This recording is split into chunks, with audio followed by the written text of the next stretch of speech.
Are you ready? I'm engaging time. Are you ready? Oh, yeah.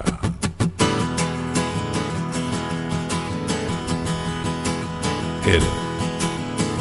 I saw you were with them last night. I saw you were with them last night. Don't burn the bridge, burn the paper. Don't burn the bridge, burn the paper. Yeah, that's engaging time coming to you in a venue near you in the year 2025. Sean, big announcement. It was supposed to happen today, but my producer has COVID, sadly. So we have postponed a video recording of a song I wrote called Lord, You Blow Me Away for a couple more days, and we'll get together and do the long version. And then we're going to do a short version, which is, I thought it was only supposed to be 90 seconds, but it can be up to 3 minutes, curiously enough. So that takes a lot of pressure off, big time. And those, the second recording is going to be sent up to Americans Got Talent. Wow. I was reading some information on the website last night for Americans Got Talent, and it also suggested, and the way I read this was the suggestion was fairly strong, that you can come and audition in person. And I'm like, I think Engaging Time needs to take a trip out to Pasadena. Now, I know my beautiful bride, Miss Sally, is listening to me, and I'm about ready to get a text.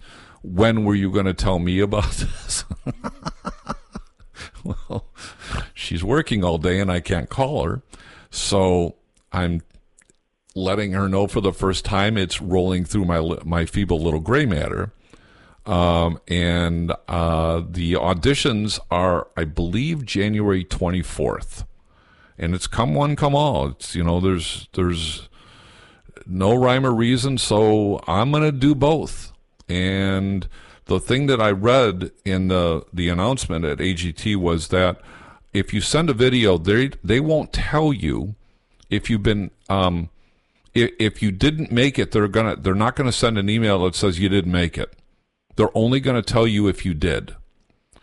So Okay. I just assume go there and eyeball the people and see what happens.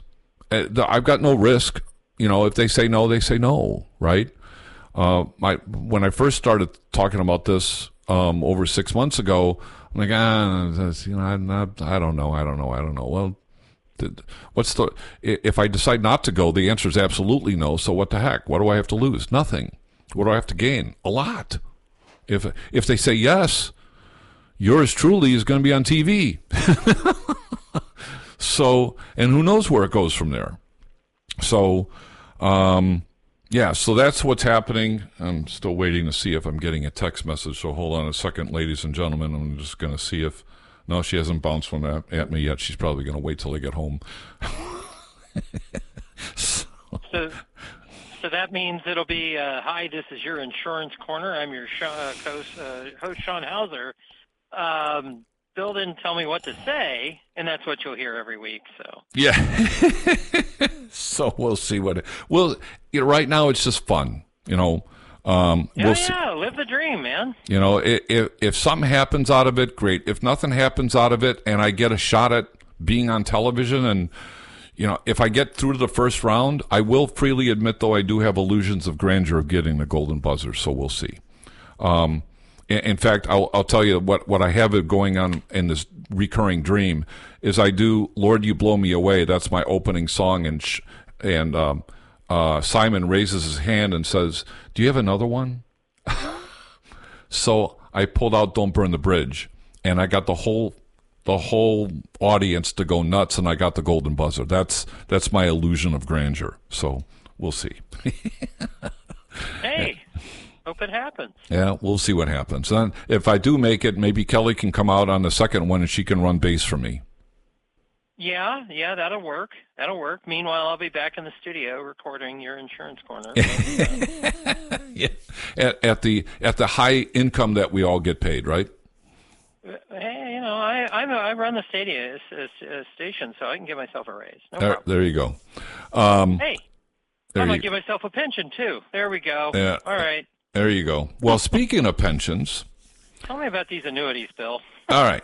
So, you've heard me say this before, that people that say that I've got 1 million or 2 million or 5 million in my pool of retirement or of a variety of retirement and non-retirement assets, you are entitled to get a standing ovation for that feat. That's not easy.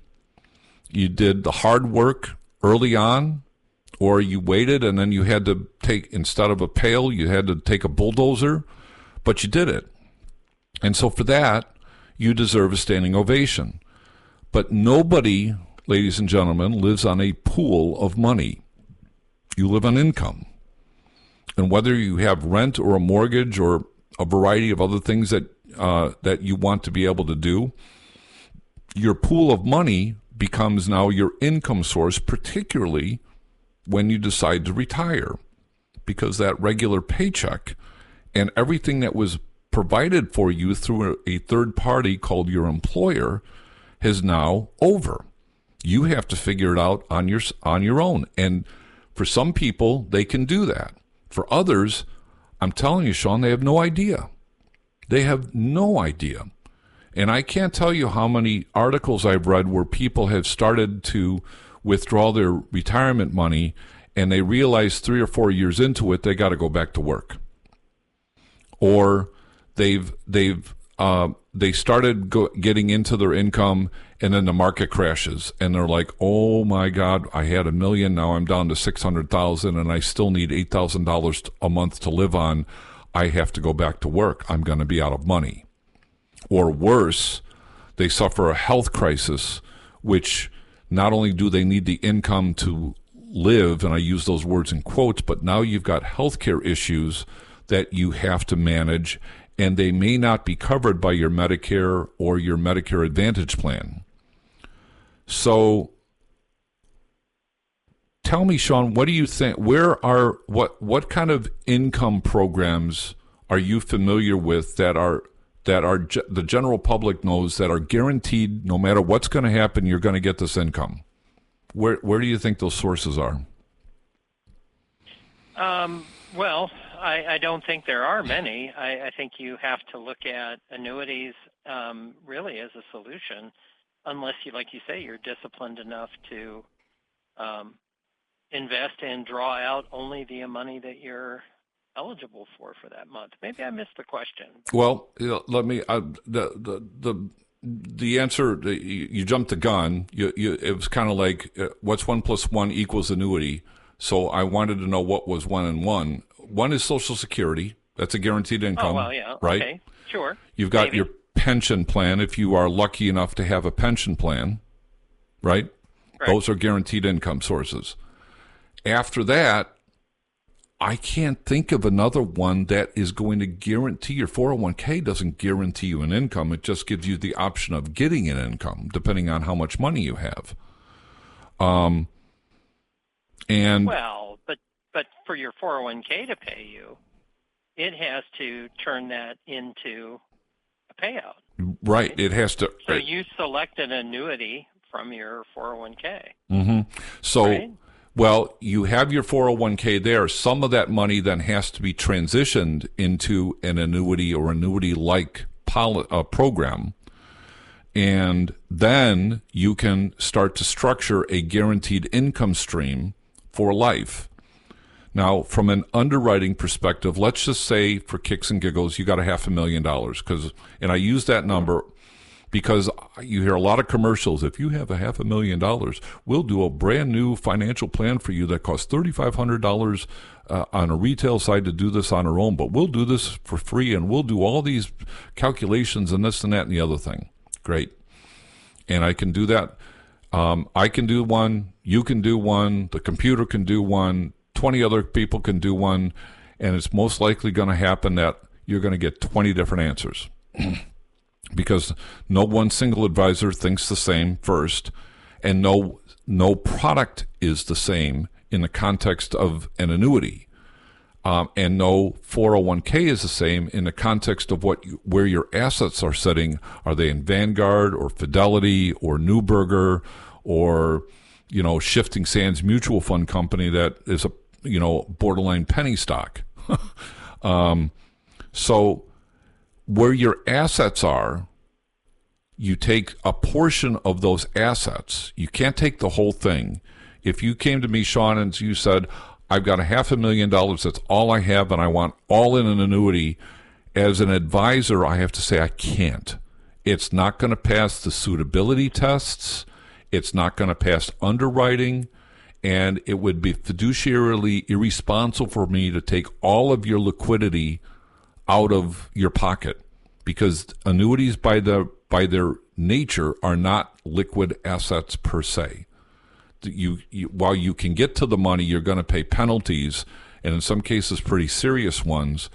And then if they're 401k money, you're going to pay taxes on top of that. It's going to get ugly fast. So maybe I can do 300 out of that $500,000, and you've got 200 left over as liquid assets to carry the day for emergencies or other play monies that you can immediately get to. That you wouldn't otherwise be able to get to. So now you've got your Social Security, and we can now get a guaranteed income, but not every annuity is the same. Every company has its own profit margins, expenses, et cetera, so they're all going to be different from the perspective of how much of a percentage of their income, of that money that I just gave the insurance carrier, will that insurance company guarantee me for the rest of my life? And by the way, folks, that number changes from day to day or month to month, and it depends on what the economy is doing, what interest rates are doing, what the bond market is doing, in some cases what the stock market's doing. So it's not something that, Bill told me last year I can get a 9% income return on my money. Well, that changed to 7 this year. Why? Well, here are the reasons why. So, but in the context of things, in a moment in time, I asked one of my wholesalers who represents a bunch of companies, I said, who's got the highest payout right now? And I didn't concern myself with other pieces of the pie like I need access to the money if I have a home care or nursing home care event. I just want to know what's the best payout today. I won't say the company, but it's a well-known company.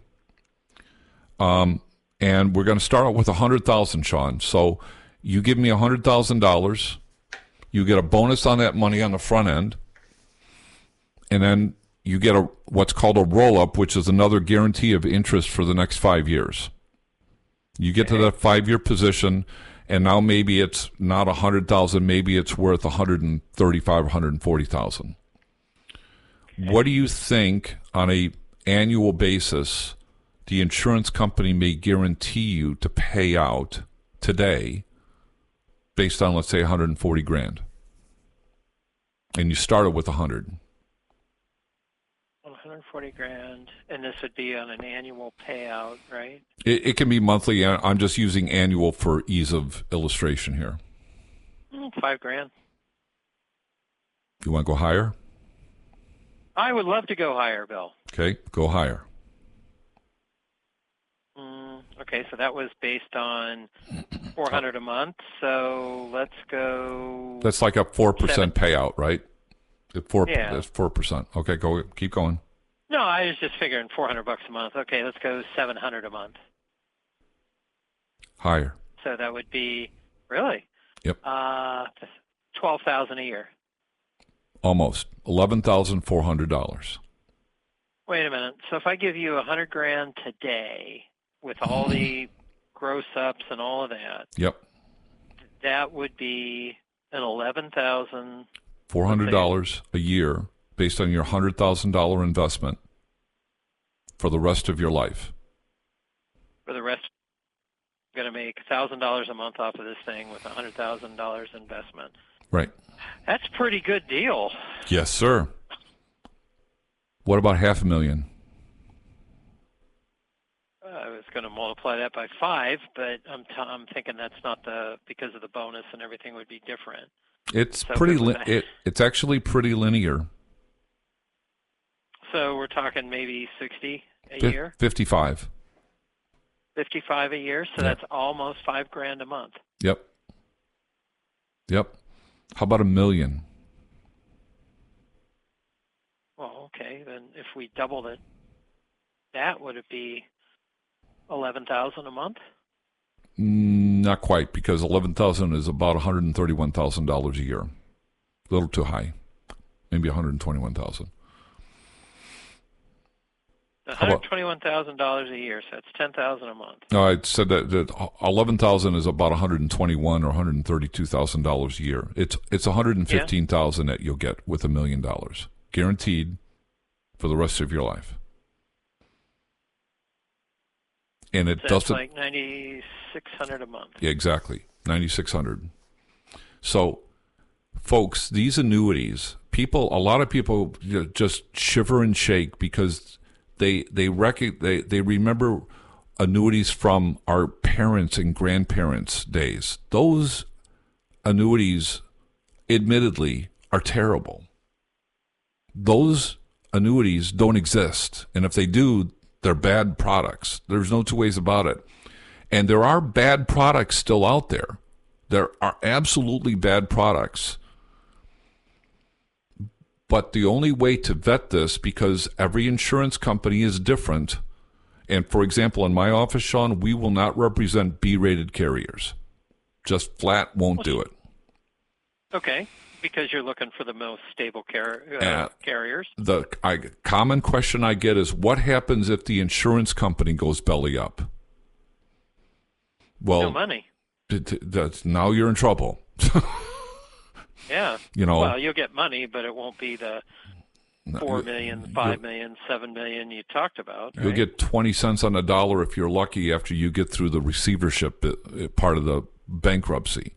So by rule, I have never, at least in my office, I don't represent them. There are a lot of brokers out there who have no problem representing a B-rated company, even in the face of their errors and omissions insurance, specifically telling them, we will not cover you if that B-rated carrier goes belly up. You're on your own. They don't care. That's sad. That's actually quite pathetic in my humble opinion.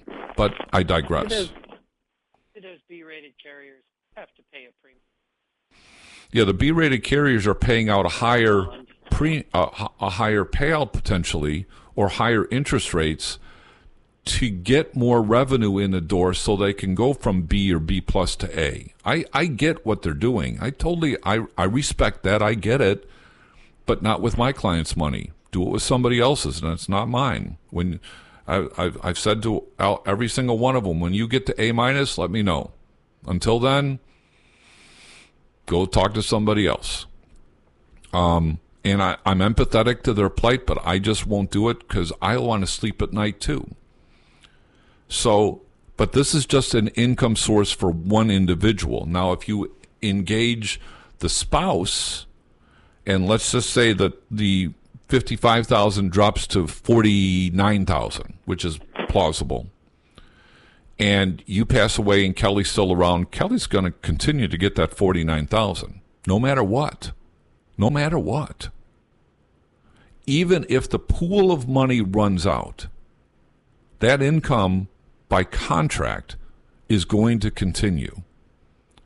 So the biggest difference here between the financial guy who's getting you right now your 12% rate of return or better or whatever, and you're feeling really good, and you should, he or she cannot give you any sense of a guarantee that you can run out of money or you could have an income for life, unless they're privileged to be able to do an annuity, which a lot of these people won't, because that reduces their assets under management, and that's how they live. I get it.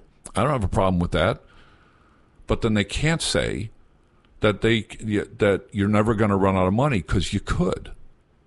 In an annuity, as a part of your retirement structure, you can actually have a portion of your retirement assets guaranteed to come to you just like Social Security or a pension, and not have to worry that no matter what happens to your liquid assets that are in IRAs or 401, in the market or in CDs or whatever, that this income, and this is the word, this income is going to come to you forever.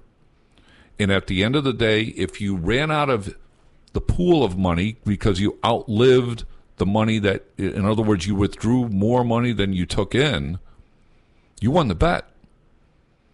Your heirs aren't going to get anything, but who cares? You won the bet. You used your money and you got your income. Now, there are other factors that you have to consider. If your spouse is 20 years younger than you, that could be a problem. Why do you think that's a problem, Sean? Letting the obvious joke go by, it's going to reduce it's going to reduce the payout because that person's lifetime is longer than mine, and they are agreeing to cover for both lives, so they could live on. If I pass away at 70, they're 50. They could be paying until 30 more years, etc. So yeah, you're exactly right. Life expectancy. The payout's much less. I mean, look at Bill Belichick and his girlfriend. There's like, what, a 50-year difference? That I'm not even sure the annuity company would even issue an annuity contract with her name on it because she's so young. Sure. But there are other factors then, in addition to the age of the spouses. You got your health. So if you need liquidity for purposes of home care or nursing home care or extended care, you may need a contract. You either have to have liquidity to cover it, or you may need a contract to allow you to invade the principal and get the money without penalty. And those exist also. Now, with those programs, oftentimes your payout may not be as good as these, but there's a reason. And the reason is you may have to grab the money because you had an event that caused you to need home care or nursing home or both. So there's a lot that goes into this. And then finally, the underwriting. I've had a couple of situations where people have come to me and said, Bill, this is all I got. I want you to do this and put it into annuity, and I can't. I can't legitimately do this knowing what I know what the rules are, underwriting-wise, suitability-wise, etc. I had one client of mine, for example, had $110,000 or so in his 401k. He wanted me to take half of it, but I knew he and his wife had some medical issues, and I could not in good conscience even take a quarter of that money. Well, it turns out, fast forward to a couple of months ago, that person passed away. And the money that I decided not to take has helped the surviving spouse get through some stuff because she's got access to all of the money, not just the income that's being kicked out. So I felt like I did the right thing. And I will stand on that sword every time. But for people that have more than $250,000 or $500,000 or $1 million of assets, and you want some promise of guaranteed money as a part of your retirement, you want that annuity to be there. And you want a good program that's going to generate an income for you forever. And you cannot have that income stopped no matter what. And you cannot run out of money vis-a-vis the income. Again, the pool can run dry, but by contract, the income will continue. So, and for those of you that want to retire early, this is one of a couple of ways in which you can make that happen. Just keep in mind that retiring early also means you've got healthcare costs. And when I sit down with you and I show you what the Obamacare rates are going to look like for a 60-year-old, you might want to reconsider early retirement. And I'm not kidding, folks. When you're looking at a premium of $1,000 a month because you make too much money and you're covering you and your spouse, and that's $24,000 a year with a $9,000 out of pocket per person, or $18,000 for the family. What does that work out to, Sean? That's $24,000 plus 18. That's $42,000 of out of pocket cost, right? Between deductible and out of pocket, you're going to lay out $42,000 before the insurance company pays 100%.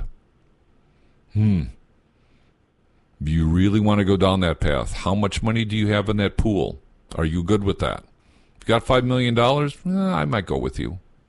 Got $2 million? Not so sure if you're retiring early and you might live another 30 or 40 years. Not sure $2 million is going to cover the day. And if you've got a time before you get on the Medicare, not sure I want to take that risk, because you don't know when the other shoe is going to drop and all of a sudden you're not on Medicare or Medicare eligible and you've got health care issues. So with that, Sean, we have come to the end of the rainbow.